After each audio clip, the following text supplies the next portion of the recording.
Ce message vous est présenté par l'Assemblée chrétienne Le Tabernacle. www.letabernacle.net. Alors, quel enseignement les apôtres nous ont donné concernant notre attitude dans l'attente de la venue du Seigneur? Nous savons que le Seigneur viendra dans les airs et viendra prendre le reste de l'Église de notre génération. Les vivants, nous est-il dit, seront transformés en un clin d'œil et les morts ressusciteront de corps corruptibles en corps incorruptibles et nous irons tous à la rencontre du Seigneur dans les airs. Et Paul dira ceci: confortez-vous avec cette espérance-là. Restez dans cette espérance que le Seigneur vient bientôt nous prendre. Alors, j'avais lu il y a quelques années en arrière un livre d'un frère anglais dont le titre, je crois, c'est les 7 ans des nations. Voilà. Avec toute une chronologie biblique. Et les conclusions de ce frère, c'était que, sans s'avancer trop dans les dates, il disait que le retour du Messie, en fait, la manifestation du Messie pour l'enlèvement de l'Église se ferait dans les années, entre parenthèses, reste à prouver, 2024. Et quand j'ai entendu ce rabbin dire que en 2015, le Messie serait là, je me suis dit, mais il n'y a pas tellement de différence entre les deux, entre les Juifs et les chrétiens, pour dire, mais là, nous devons être dans l'attente d'un événement qui est en train de se préciser. Alors, ce que je voudrais ce matin vous communiquer, c'est quel doit être notre comportement et dans cette attente de l'enlèvement. Et pour cela, nous avons des conseils de la part de nos frères les apôtres, et nous n'aurons pas assez de temps dans le ciel pour les bénir, eux qui nous ont transmis, des conseils de l'Esprit Saint qui vont nous tenir jusqu'au bout, qui vont nous exhorter, qui vont nous édifier, qui vont nous faire prendre patience. C'est le temps aussi de la maturation pour nous. C'est le temps de la dépendance de Dieu. Et voilà ce que Paul va dire aux Philippiens, dans Philippiens 1, versets 8 à 9. Je vous invite à ouvrir vos Bibles si vous ne les avez pas. C'est dommage de se priver de l'épée de l'Esprit qui est la parole de Dieu. Philippiens chapitre 1, versets 8 à 9. Voici ce que Paul va déclarer aux Philippiens.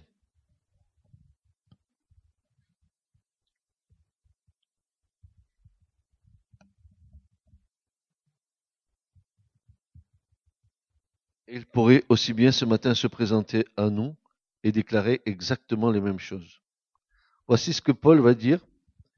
Car Dieu m'est témoin que je pense avec une vive affection à vous tous dans les entrailles du Christ Jésus.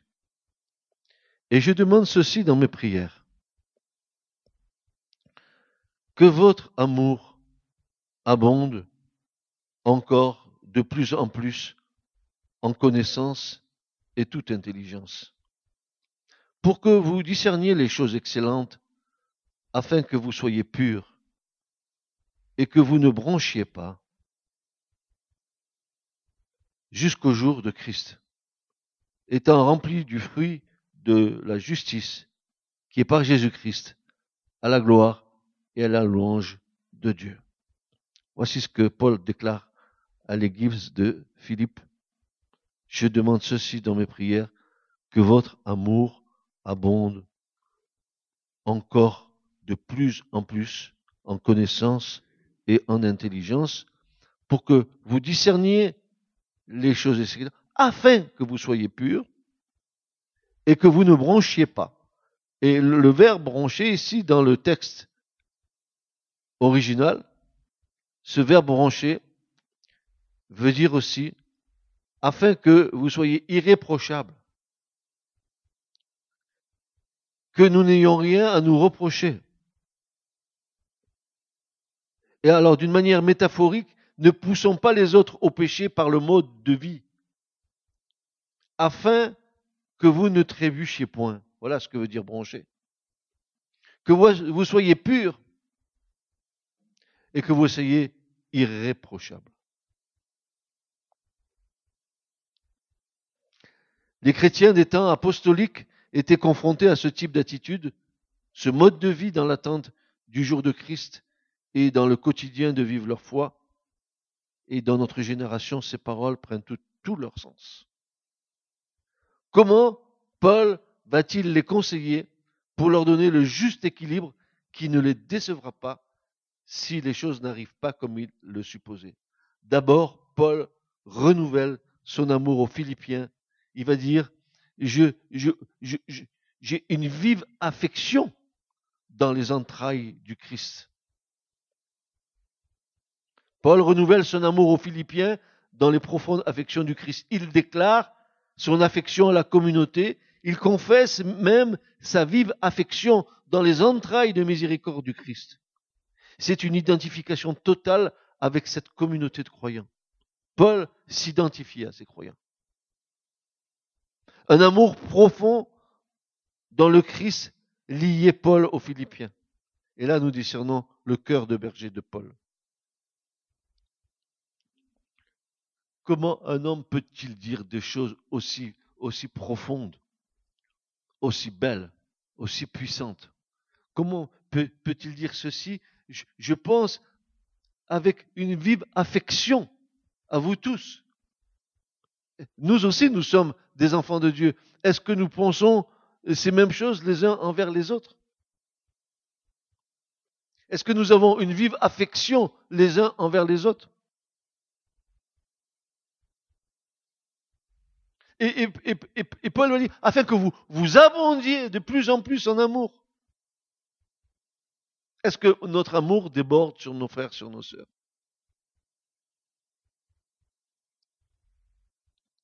Parce que c'est ce que Paul demande à l'église de Philippe en attendant le retour du Seigneur. Et l'état de l'église, c'est cet état-là. Si le Seigneur revient bientôt, l'église doit abonder en amour. Non pas en critique, non pas en division, non pas en mauvaises paroles, en amour. Est-ce que nous sommes capables de nous aimer les uns les autres? Mais sans regarder à nos défauts. Car qui au milieu de nous est sans défaut? Que celui qui n'a pas de défaut me jette la première pierre. Nous avons tous des défauts.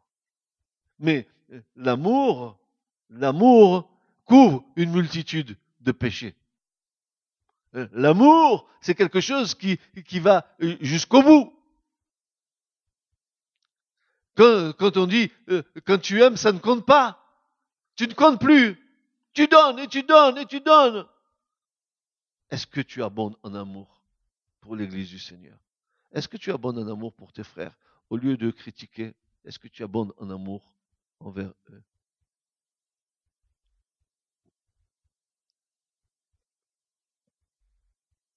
Un amour profond dans le Christ lie Paul aux Philippiens. Nous discernons là le cœur de berger de Paul. Une communauté de fête est un ensemble de croyants qui sont unis dans l'amour au Christ et vis-à-vis les uns des autres. Une communauté de fête ici, c'est un ensemble de croyants qui sont unis dans l'amour du Christ vis-à-vis les uns des autres. C'est ça une église. C'est pas des membres disparates, des gens qui sont là assis sur une chaise.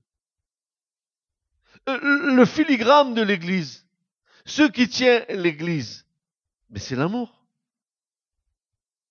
S'il n'y a pas d'amour dans l'église, il y a quoi? Dispute, division, cancanage. Mais si l'amour est là, alors l'amour supporte tout. Alors l'amour croit tout. Alors l'amour endure tout. Qu'est-ce qu'on nous a appris? La foi vivante au Christ ou une religion? Qu'est-ce qu'on nous a enseigné? D'avoir nos fesses scotchées sur une chaise pour assister à un culte et repartir chez soi? Ou alors l'abondance de l'amour qui doit être les uns envers les autres, les regards d'amour que nous devons avoir les uns pour les autres, malgré mes défauts, malgré tes défauts, mon frère, ma sœur, il faut que je passe par-dessus. Est-ce que Jésus n'est pas passé par-dessus nos défauts? Est-ce qu'il n'est pas passé par-dessus nos péchés? Est-ce qu'il n'est pas passé par-dessus nos pourritures? Dites Amen. Mais fort. Et pourtant, il nous a aimés jusqu'au bout.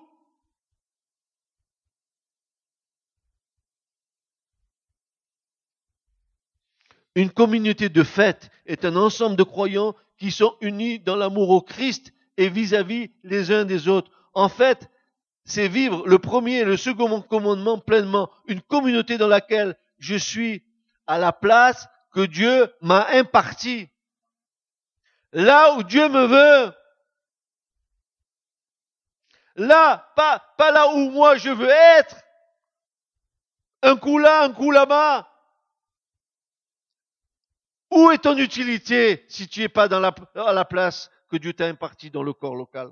Où est ton utilité si tu fais le chrétien essuie-glace? Où est ton utilité? Où peux-tu œuvrer si ce n'est que quand tu as ta place dans le corps et que tu es utile pour le corps? Une communauté dans laquelle je suis à la place que Dieu m'a impartie. Une communauté où ma présence n'est pas passive, mais véritablement active dans l'amour. Une communauté où je suis parfaitement identifié, où les membres ont un égal soin les uns des autres. C'est ça l'Église. L'Église, c'est pas le pasteur. L'Église, c'est toi et moi, les pierres vivantes que nous sommes.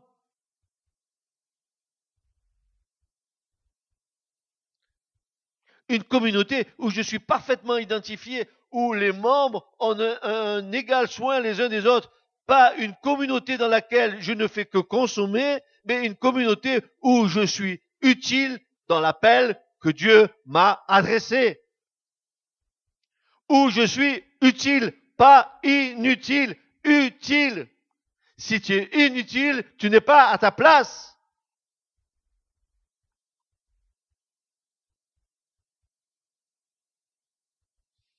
Non pas une présence religieuse et consommatrice, mais une présence dynamique et utile au corps. C'est ça un vrai membre. C'est ce que Paul dit. Je demande ceci dans mes prières, que votre amour abonde encore de plus en plus. Il n'y a pas de limite dans l'amour. Il n'y a pas plus grand amour que de donner sa vie pour son frère, pour sa sœur. Dis-moi, quand est-ce que tu donnais une fois à un frère et une sœur?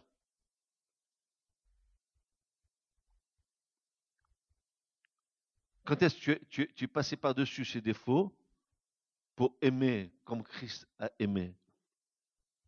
Comme Christ a jeté le regard sur le brigand sur la croix. Il n'y avait pas lieu de détourner le regard. C'était un grand gangster, un grand pécheur. Et pourtant, le Seigneur a dit, mais moi, je te le dis, aujourd'hui, tu seras avec moi dans le paradis. Pourquoi? Parce que simplement, l'homme a dit, nous, ce qu'on a, on le mérite, mais lui, non.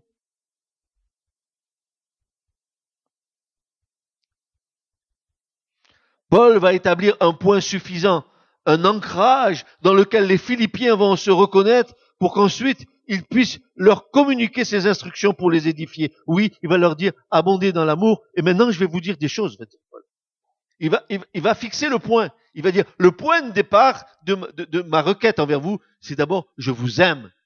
Et maintenant, j'ai des choses à vous dire.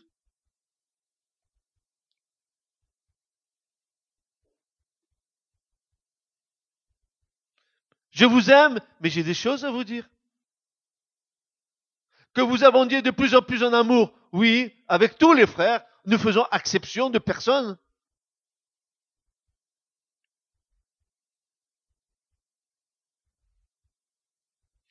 Il leur dit, qu'il demande dans ses prières ce qui va suivre pour eux.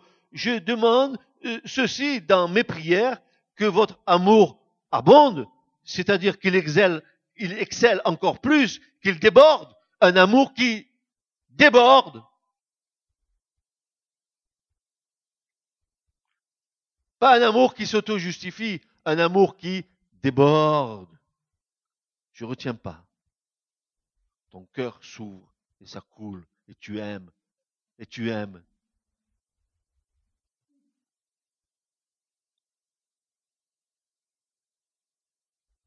Alors il va dire ceci, je demande que votre amour abonde, et puis il va dire deux choses. Parce que nous, on a la notion d'un amour dans une relation homme-femme, hein, dans une relation de personne. Mais Paul lui va dire, non, je demande que votre amour abonde encore de plus en plus en quoi? En connaissance et toute intelligence. Ah tiens, que c'est beau. Il va leur dire, mais je vais vous parler d'une chose, hein. Que votre amour abonde encore plus en connaissance. Quelle connaissance? Mais quelle connaissance? La connaissance humaine de la Bible. Ce qu'on appelle l'épignosis, la gnose, les gnostiques. Les gnostiques qui croyaient que les anges étaient les médiateurs entre les hommes et Dieu, alors que c'est le Christ. Nous aurons tendance à croire que l'amour est uniquement dans le relationnel et que cela est le signe suffisant de notre appartenance à Christ. Ce serait limiter l'amour de Dieu qui a de multiples facettes. Et Paul va nous en donner quelques pistes. Que notre amour abonde de plus en plus en connaissance. Mais de quel type de connaissance s'agit-il? Une connaissance livresque de la Bible? Non. Le mot dans le texte est utilisé pour les choses morales et les choses divines.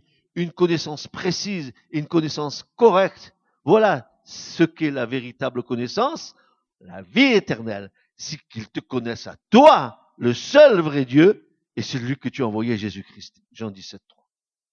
Ça, c'est la véritable connaissance. Est-ce que tu connais Dieu? Ou as-tu entendu parler de Dieu? Un jour, il y a des Grecs qui sont montés à Jérusalem. Il y avait une grande fête. Et Jésus était là avec ses disciples. Et les Grecs voulaient voir Jésus. Et ils vont dire aux disciples, ah, nous avons entendu parler de Jésus. Et ils vont rajouter, maintenant nos yeux veulent le voir. Tu as entendu parler de Jésus? Ton désir, c'est de le voir.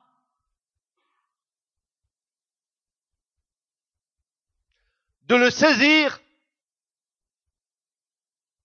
de le serrer sur ton cœur, d'en faire ton chérissement d'amour, de ne pas lui lâcher la main. Oh, la vie éternelle, c'est qu'ils te connaissent, à toi, le seul vrai Dieu, et celui que tu as envoyé, Jésus-Christ, ton Fils. La connaissance citée ici, qu'ils te connaissent à toi, le seul vrai Dieu, est de l'ordre d'une relation profonde et intime comparée à celle d'une femme avec son époux lors de l'union dans l'acte sexuel. Une profonde intimité liant le mari et l'épouse dans la chambre nuptiale, qui te connaissent comme tu connais ta femme quand tu l'as eue pour la première fois dans ton lit nuptial et que tu as eu ta relation sexuelle avec ta femme, tu l'as connue dans une intimité, dans un cœur à cœur, dans un corps à corps, dans un esprit, tu as fait un avec elle. Ainsi le Seigneur te dit, c'est pas parce que tu dis Seigneur, Seigneur, parce que j'ai prié en ton nom, parce que Seigneur, j'ai fait des miracles en ton nom, et Jésus va te dire, mais je ne te connais pas. Dixit le Seigneur, tu n'as jamais eu de relation avec moi. Tu n'as jamais fermé la porte de ta chambre. Et là, dans le secret, tu ne m'as pas prié. Tu n'as pas eu un cœur à cœur, un tête à tête avec moi. Ah oui, je prie avec des copains, je prie avec des copines. Mais est-ce que c'est ça la prière?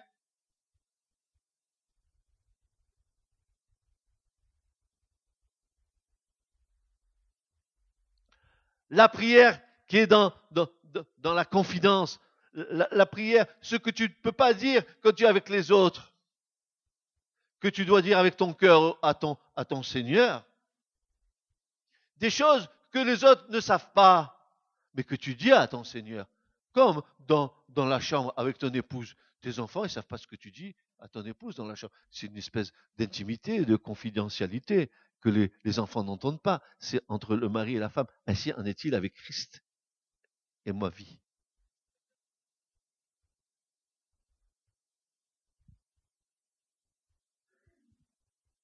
Et Paul de déclarer aux Philippiens, en Philippiens 3.10, il va lui dire, pour le connaître, lui. Ah, merci Paul. Merci Paul. Merci mon frère Paul. Pour le connaître, lui. Pas le pasteur un tel, pas l'enseignant un tel, pas l'apôtre un tel. Oh, aujourd'hui des apôtres, vous en avez. Ouh, allez sur Internet, ils sont tous apôtres. Oh là là, et vous êtes des brouettes d'apôtres. Moi, j'en ai connu que 12 dans l'écriture. Mais là, dans notre génération, vous allez des tombereaux d'apôtres, des tombereaux d'enseignants. Ah, il y en a, c'est pas ce qui manque. Mais tous sont-ils apôtres? Tous sont-ils enseignants? De le connaître, lui. Écoutez-moi bien, hein. Paul était un érudit. Paul était un homme de Dieu, un, un homme scellé. Jésus a dit de lui, j'ai fait de lui un vase d'élection pour mon nom. Paul, il avait le sceau de Dieu sur lui. Paul, il était le réceptacle des révélations de Dieu. Et Paul va dire, mais la seule chose que je veux, moi, c'est de le connaître lui. Et puis il va dire à un moment donné, je considère comme de la boue tout ce que je suis, toute ma connaissance, tout, à cause de l'excellence de la révélation de Christ dans ma vie. Bien mieux que toutes les écoles bibliques, bien mieux que toute ta théologie, bien mieux que tout ce que tu voudras, de toute ta bibliothèque dans ta maison remplie de livres du Seigneur, bien mieux que de tout ça, de connaître le cœur de Dieu. De le connaître lui, et quoi encore? Et la puissance de sa résurrection. Alléluia. Comment pouvait-il connaître la puissance de sa résurrection, Paul? Il avait vu, hein. Il avait vu les morts se lever. Il avait vu celui qu'il persécutait. Il s'est révélé sur le chemin de Damas. Il ne le connaissait pas. Mais dès qu'il a entendu la voix du Seigneur, c'est bizarre. Il entend la voix du Seigneur Jésus, il ne le connaît pas. Et la première chose qu'il dit, il va dire Seigneur.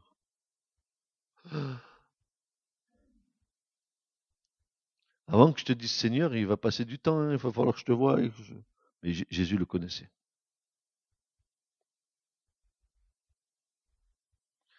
Je te montrerai tout ce que tu as. Tu dois souffrir pour mon nom. Je t'ai appelé. Je t'ai appelé pour que tu arraches les âmes du royaume de Satan et les transporter dans le royaume du Fils de mon amour. Je t'ai appelé, hein, pour les faire passer de la puissance de Satan à celle de Dieu. Je t'ai appelé à cela, Paul.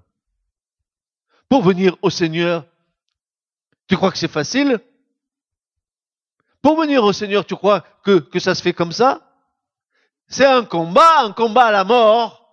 Le diable ne veut pas te lâcher. Oh, mais je suis bien, moi je fais rien de mal. Tu fais rien de mal. Et le diable te tient. J'ai le temps de venir. Je lutte. Je peux encore vivre, je suis jeune.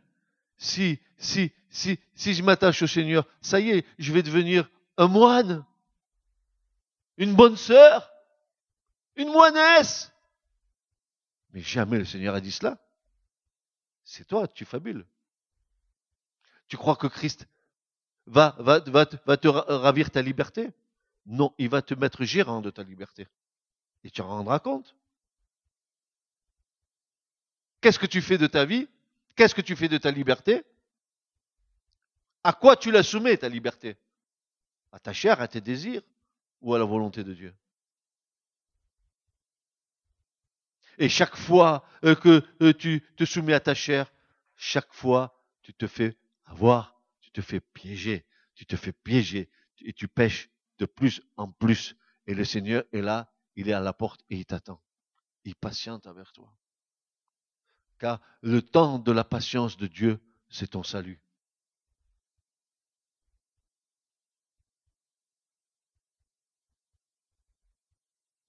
Nous comprenons donc que dans notre attente quotidienne, nous devons abonder en amour dans sa connaissance. Abonder en amour, c'est-à-dire exceller. Ça veut dire augmenter. Ça veut dire se surpasser dans l'amour. Marcher de progrès en progrès dans l'amour. N'est-ce pas ce que Paul déclarait lorsqu'il disait surpasser ceux de sa génération dans la connaissance? Ce que David déclarait aussi. Il disait, tes commandements, dans le psaume 119, verset 98 à 100, il disait, tes commandements m'ont rendu plus sage que mes ennemis, car ils sont toujours avec moi. J'ai plus d'intelligence que tous ceux qui m'enseignent. Pourquoi? Pourquoi il avait cette intelligence? Parce qu'il méditait la parole du Seigneur. Parce qu'il ne faisait pas de la parole du Seigneur un livre commun dans lequel il lit la parole juste pour dire j'ai fait ma BA aujourd'hui. Si tu viens pas en ouvrant ce livre avec ton cœur ouvert au Seigneur, avec ce désir profond de le rencontrer à chaque page de la Bible, tu vas passer à côté de tout.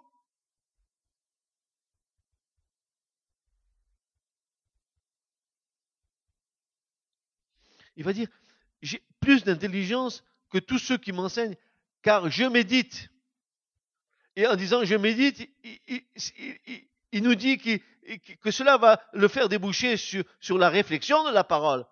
Mais pas seulement sur la réflexion, la méditation va nous amener à réfléchir sur la parole, mais va nous amener aussi à prier et à faire toutes sortes de prières en esprit devant Dieu, parce que la révélation, elle vient au travers de la prière.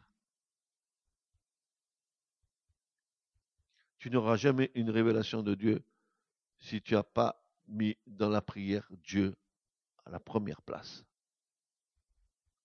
Tant que tu lutteras dans ta vie à garder ton moi sur le trône de ton cœur, tu seras vaincu.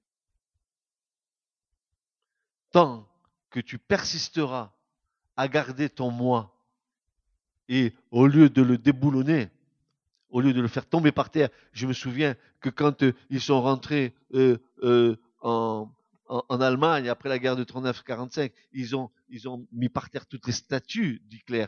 Et avec Lénine aussi, c'était pareil. Staline en URSS, l'idole est tombée.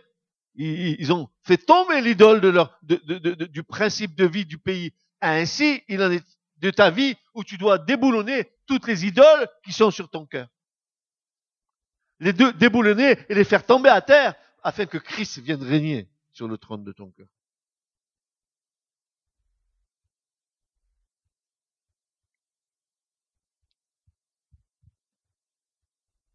Je médite. Il va dire, j'ai plus de sens que les anciens, parce que j'observe tes préceptes. Et quand il dit que j'ai plus de sens, il va dire, j'ai plus d'intelligence. Et il y a un mot très spécial ici en hébreu que j'aimerais vous communiquer. C'est le mot bina en hébreu, qui veut dire intelligence, connaissance. Et ce mot bina en hébreu, il est fantastique. Il est fantastique. Il vient de deux mots hébreux, de Ben, fils, et Ya, Dieu. La connaissance, elle vient du Fils de Dieu. Bina. Binia. Voilà. La véritable connaissance, c'est de le connaître à lui. Bina. De connaître lui. Personne d'autre que lui. Vous me direz, mais pasteur, vous êtes sectaire. Il n'y a que Jésus dans votre vie. Je vais te dire, oui, il n'y a que Jésus dans ma vie. Je ne suis pas prêt à faire des compromis. Je ne suis pas prêt à mélanger une partie de ma vie avec le monde et une partie de ma vie avec le Seigneur. Parce que les tièdes, ce que j'ai compris en tous les cas, des tièdes, Dieu les vomira de sa bouche. La tiédeur, la partie de ma vie avec le monde. Voilà. Et après, je fais le beau devant Dieu quand je suis à l'église. Véritable horreur.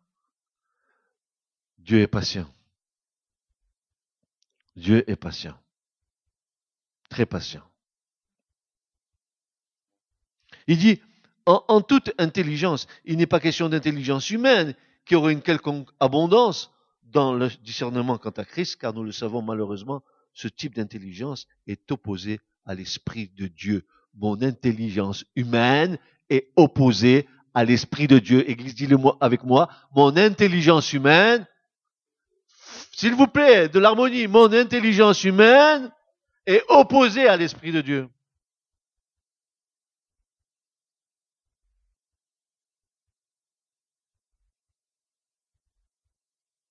Vous savez que ma chair, elle est puissante. Ma chair est très puissante. Votre chair, elle est très puissante. Mais malgré tout ce que vous pensez dans votre chair, je vous dis qu'elle est ennemie de Dieu. Elle ne peut même pas se soumettre à Dieu, dit Paul dans les Romains, chapitre 8. Elle est inimitié contre Dieu. Car la chair lutte contre l'esprit. Et l'esprit lutte contre la chair, afin que vous ne fassiez pas ce que vous voudriez faire. Et quand il dit, je veux être rempli du Saint-Esprit, amen, c'est bien, c'est bon, fais-le. Fais tout exercice spirituel pour être toujours rempli du Saint-Esprit. Parce que ça va te garantir de la chute.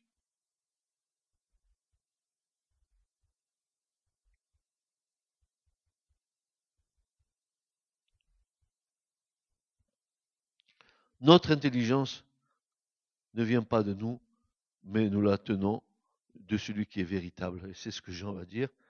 Et pour vous, 1 Jean 2, 27, et pour vous, l'onction que vous avez reçue de lui demeure sur vous. Et vous n'avez pas besoin que personne vous enseigne. Mais comme la même onction vous enseigne à l'égard de toute chose, et qu'elle est vraie, et n'est pas mensonge, selon qu'elle vous enseignait, vous demeurez en lui. En plus, Jean un peu plus loin va dire, en 1 Jean 5, 20, or nous savons que le Fils de Dieu est venu, il nous a donné une intelligence, pourquoi faire? Afin que nous connaissions le véritable. Cette intelligence que Dieu nous donne, c'est pas pour connaître la Bible par cœur, c'est de le connaître à lui. Lui et la puissance de sa résurrection et la communion à ses souffrances, dira Paul aux Philippiens.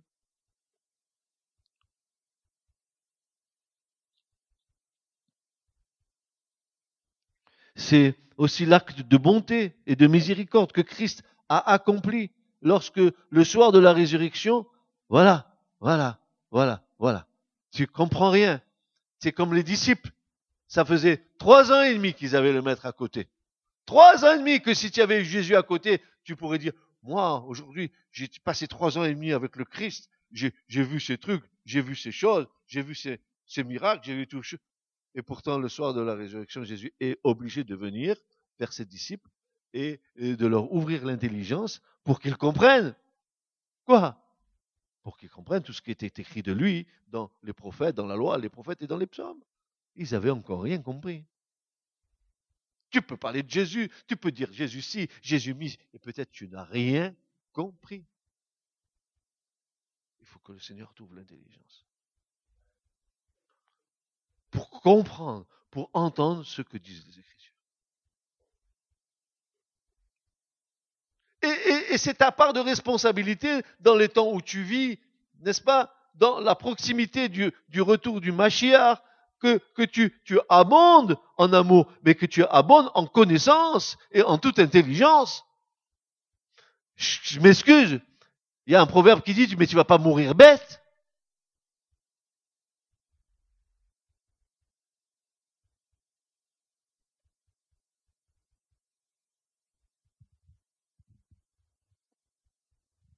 Il ouvrit l'intelligence des disciples pour leur faire entendre les Écritures. Luc 24, 45. L'onction qui demeure sur nous est le fruit de l'Esprit qui se manifeste dans nos vies. Cette onction aux facettes multiples qui va de notre service aux réalités spirituelles révélées, à l'accroissement de notre être intérieur, qui nous amène à la stature de Christ, qui nous enseigne toutes choses. Toutes choses.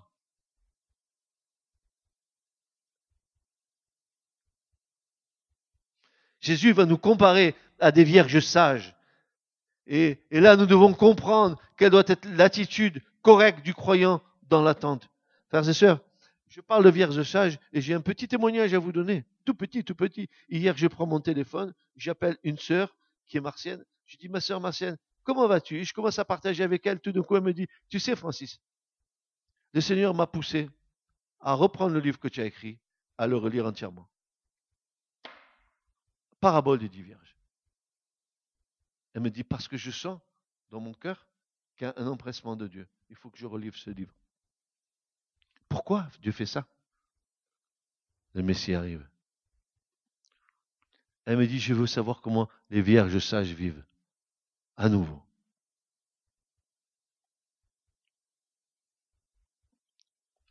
Tu sais que les vierges folles, ce sont les follasses. C'est ce que dit l'Écriture. Les vierges folles qui manquent de sagesse. Vous savez, c'est ces vierges qui sont dans les églises, les vierges folles, qui sont là et qui se réjouissent, qui veulent toujours voir des choses, qui veulent toujours voir des choses. Elles veulent voir des choses, elles veulent voir des miracles, elles veulent voir des... Mais elles n'ont aucune communion avec le Seigneur. Elles sont vraiment folles au sens strict du terme. Dis-moi, combien de temps tu passes dans la présence de ton Seigneur? Ou tu es comme ancien combattant, tu dis, je t'ai connu en 14. Tu te souviendras de moi quand tu viendras dans ton règne? Et Jésus te dira, mais oui, je ne vais pas me souvenir de toi parce que je ne te connais pas. Mais bien sûr, tu te connais, tu te rappelles, tu m'as touché, à un moment donné, j'étais avec toi. À un moment donné, j'étais avec toi. À un moment donné, j'ai marché avec toi. Mais à un moment donné, et je me suis légèrement séparé de toi.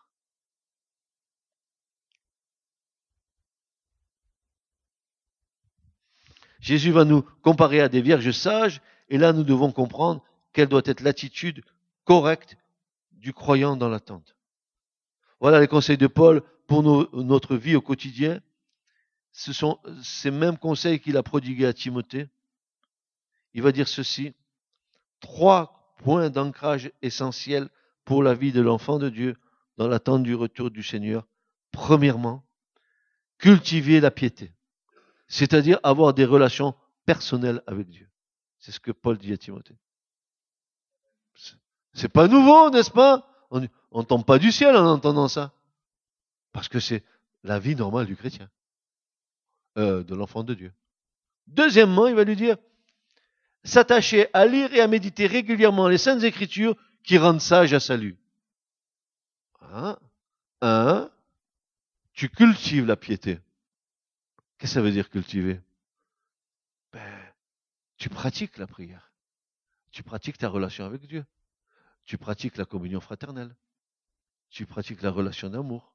Tu abondes en amour avec tes frères et avec tes sœurs. C'est ça, cultiver la piété. Parce que la parole de Dieu, il nous dit qu'il est grand, le mystère de la piété. Grand. Et on peut, j'ai une fois prêché là-dessus, c'est des choses tellement puissantes. D'abord, cultiver la piété, c'est-à-dire avoir des relations personnelles avec Dieu. Deuxièmement, s'attacher à lire et à méditer régulièrement les Saintes Écritures qui rendent sage à salut. Et la troisième conseil que Paul va donner à Timothée, à veiller et à se garder pur au milieu de la corruption morale et omniprésente de sa génération. Se garder pur. Tu cultives la piété?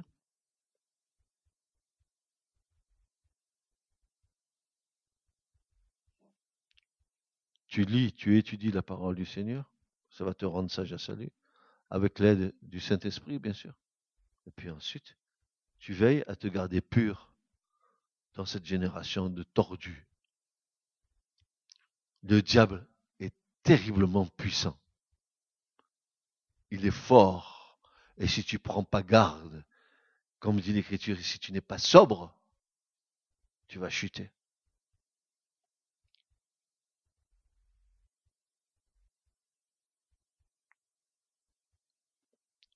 Et voici ce que Paul propose. Il va le dire aux Thessaloniciens, en 1 Thessaloniciens 4, verset 3-8, il va dire ceci, car c'est ici la volonté de Dieu. Quelle est la volonté de Dieu à ton égard? Et mes frères et mes sœurs, est-ce que j'invente les choses, moi? Ou est-ce que je suis en train de lire la parole? Vous n'avez pas les mêmes Bibles que moi, peut-être. Ou peut-être pas les mêmes lunettes. Mais voici ce que dit l'Écriture. Car c'est ici la volonté de Dieu, votre sainteté.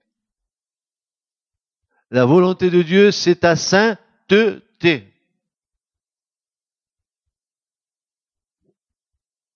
Que tu t'abstiennes de la fornication.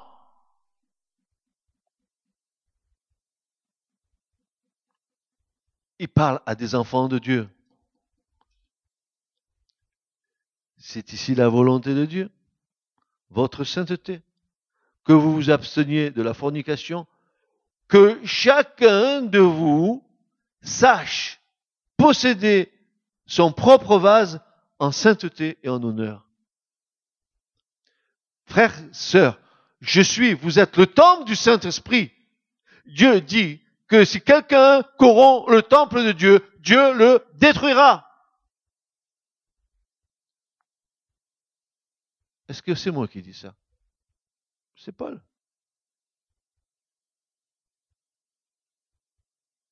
Car l'Esprit de Dieu vit en toi. Et comment pourrais-tu souiller ton temple?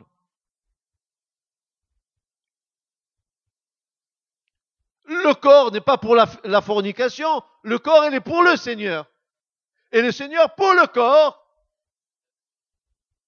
Celui qui s'unit avec le Seigneur, il fait un seul et même esprit avec lui. Mais celui qui s'unit avec une prostituée, il fait une seule chair avec elle. Et si tu as été racheté, sauvé par le Seigneur, comment pourrais-tu livrer ton corps à la fornication, à la prostitution? Ne savez-vous pas que vous êtes le temple du Saint-Esprit, dit Paul, et que l'Esprit de Dieu habite en vous? Glorifiez donc Dieu dans votre corps. Oh! Arrêtez avec le péché!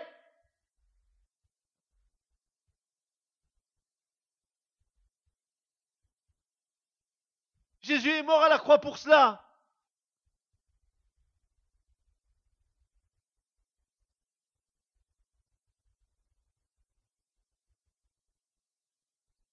Que chacun d'entre vous sache posséder son propre vase en sainteté et en honneur, dans la passion de la convoitise. Je convoite avec mes yeux. Je convoite avec mes yeux. Ouvre tes oreilles et ouvre ton cœur. Je convoite avec mes yeux. Je suis attiré. Les convoitises des yeux. Dieu dit que celui qui aime le monde, il se constitue ennemi de Dieu. Jean le dit. Allez voir. Lisez les Écritures, s'il vous plaît.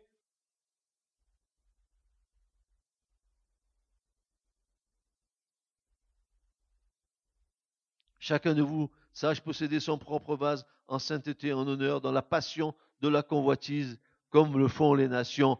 Les nations, mes copains, mes copines, les nations du monde. Toi, tu es enfant de Dieu et eux, ils vont te piéger, ils vont t'entraîner derrière eux et tu vas chuter parce que ta parole ne vit pas en toi, parce que tu n'es pas attaché au Seigneur, parce que ta vie, c'est qu'un lambeau de foi.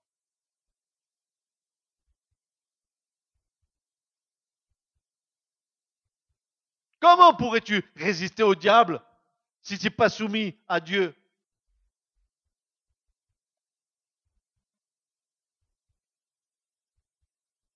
Dans la passion de la convoitise, comme le font les nations, eux aussi qui ne connaissent pas Dieu. Que personne ne circonvienne son frère, ni ne lui fasse de tort dans l'affaire, parce que le Seigneur est le vengeur de toutes ces choses, comme aussi nous l'avons dit précédemment affirmé, car Dieu ne nous a pas appelés à l'impureté, mais dans la sainteté. Frères et sœurs, moi j'invente rien. Pourquoi je vous dis ces choses-là? Jésus est à la porte. Jésus revient. Francis peut le dire, mais quand j'entends que des rabbins, des enseignants d'Israël, ils sont en train de dire, mais il revient là bientôt, il est là, l'année prochaine, il est là. Alors moi je me dis, mais si tu es là, Seigneur, alors moi, qu'est-ce que je dois faire? Je dois me préparer, je dois me sanctifier, car l'Écriture nous dit que sans la sanctification, nul ne verra le Seigneur. Celui qui se met pas à part pour Dieu, il va être emballé comme une balle. Tu vas passer au feu, tu vas passer.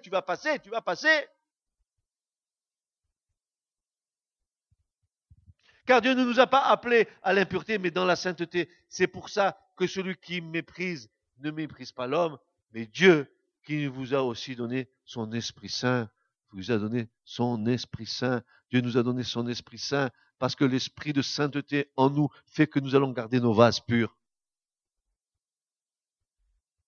Si tu n'es pas rempli de l'Esprit, demande. Si tu n'es pas né de nouveau, demande de naître de nouveau. Demande. Avec un cœur sincère, un cœur droit, pas avec un cœur tortueux.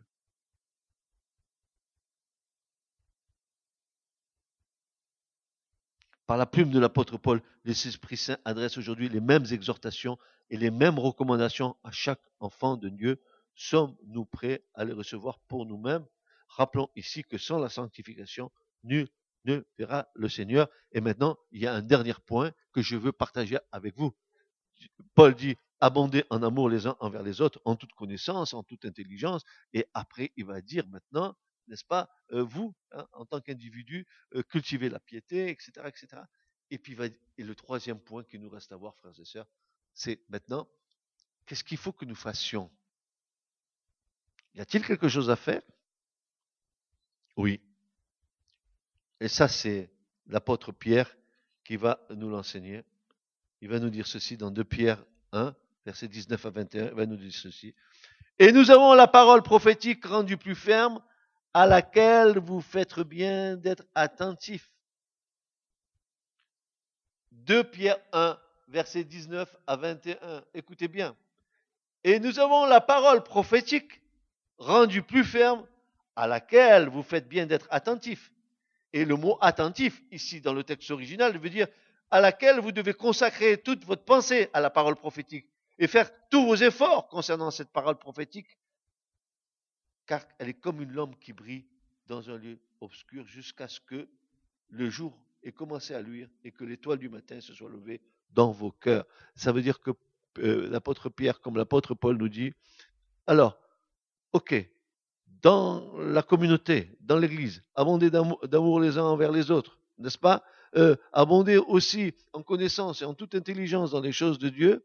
Il va dire ensuite, en deuxième point, cultiver la piété, n'est-ce pas? Garder vos vases saints. Et en dernier, il va dire, et maintenant, à cause de toutes ces choses que je viens de vous dire, faites attention à la parole prophétique, parce qu'en fixant vos yeux sur la parole prophétique, vous saurez quand le temps du Seigneur arrive pour que vous soyez prêts.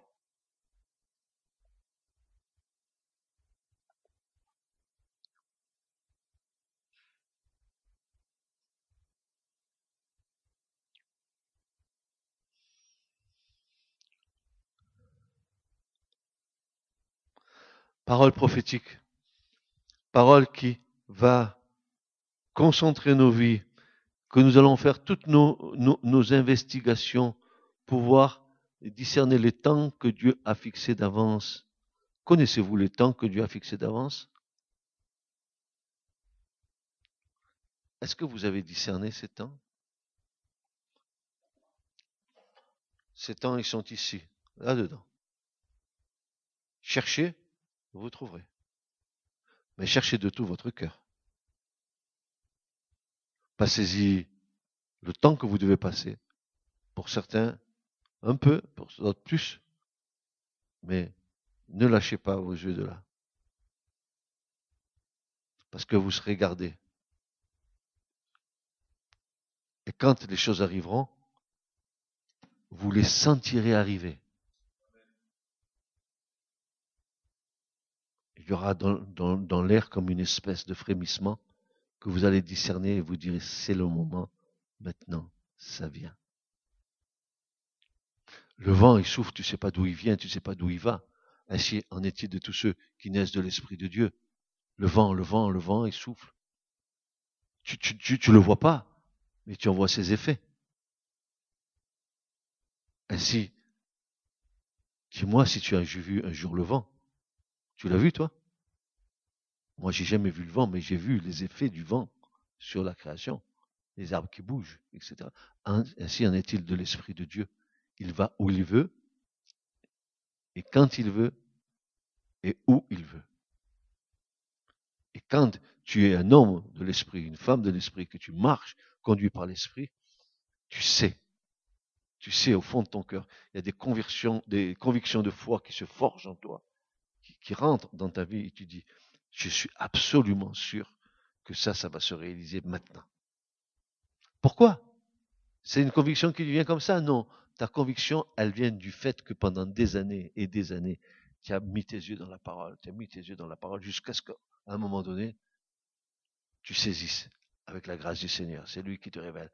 Ça y est, tous les éléments sont pour toi. Prends, saisis. Amen.